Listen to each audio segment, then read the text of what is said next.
네, 사회적으로 핫한 이슈를 키워드로 알아보는 핫 키워드 시간입니다. 김민지 캐스터와 함께하겠습니다. 안녕하세요. 안녕하세요.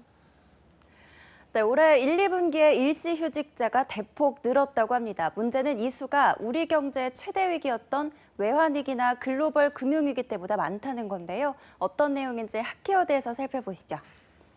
네, 외환 위기나 글로벌 금융 위기 때보다 일시 휴직자가 더 늘고 있다고 하는데요. 일시 휴직자가 늘어나면 경제에 적신호가 떴다고 해석하잖아요. 그렇다면 우리 경제도 현재 위기 신호를 보이고 있다고 할 수 있나요? 네, 명확히 진단 내리기는 어렵지만 예의주시는 해야 할 것으로 보입니다. 한국은행이 얼마 전 일시휴직자 현황 및 평가에 대한 보고서를 발표했는데요.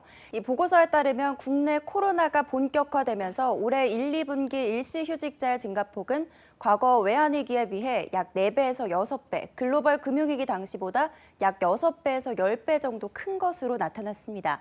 일반적으로 일시휴직자는 일시적인 병이나 휴가, 사업 부진 등으로 인해 당장 일을 하지는 못하지만 일시휴직의 원인이 끝나면 즉시 복직이 가능한 경우를 이야기하는데요.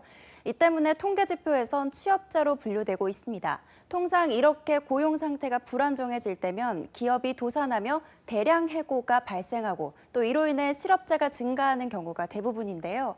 그런데 이번에는 일시휴직자가 증가하면서 여느 때와는 다른 양상을 보였습니다. 바로 코로나19 때문입니다. 그래서 조업 중단, 또 사업 부진으로 인한 실업보다는 감염병으로 인한 일시휴직이 더 늘었다는 거죠.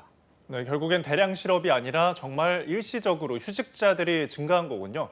그래서 외환 위기나 금융 위기 때보다 그 수가 더 많았던 거고요. 네, 그렇습니다. 한국은행의 보고서를 보면 일시휴직자는 1998년 외환위기 때는 전년 동기 대비 12만 명이 늘었고 2009년 글로벌 금융위기 때는 이전 해보다 7만 명이 늘었다고 합니다.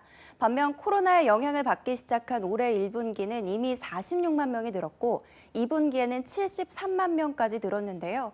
그러니까 올해 2분기를 기준으로 보자면 일시휴직자 수의 증가폭은 외환위기 당시보다 6배가 커졌고 금융위기 때보다는 10배가 넘게 커졌다는 겁니다.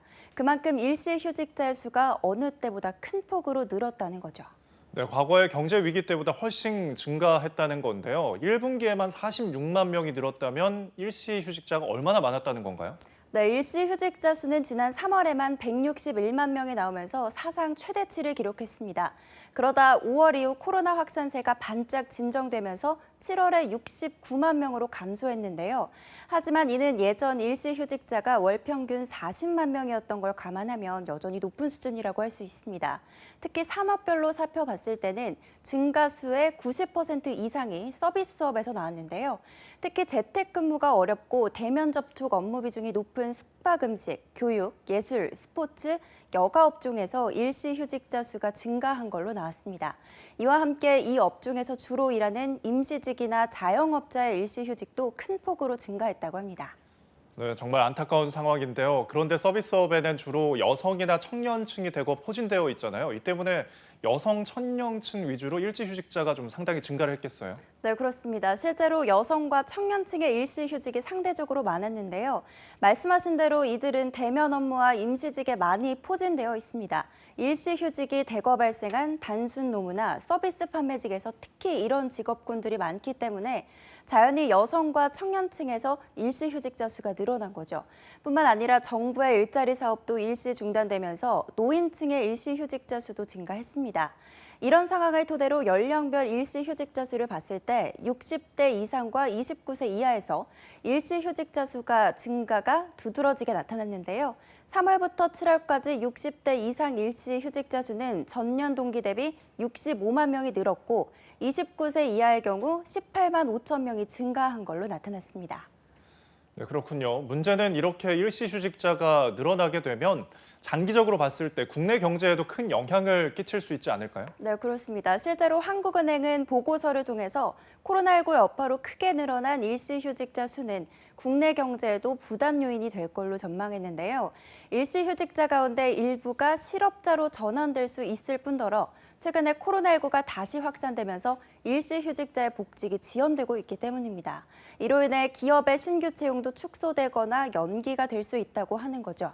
뿐만 아니라 일시휴직으로 인해서 임금을 평상시보다 낮게 받으니 가계소득이 악화되면서 소비 침체로까지 이어질 수 있어서 일시휴직자의 증가가 우리 경제에 큰 영향을 줄 걸로 보고서는 분석하고 있습니다.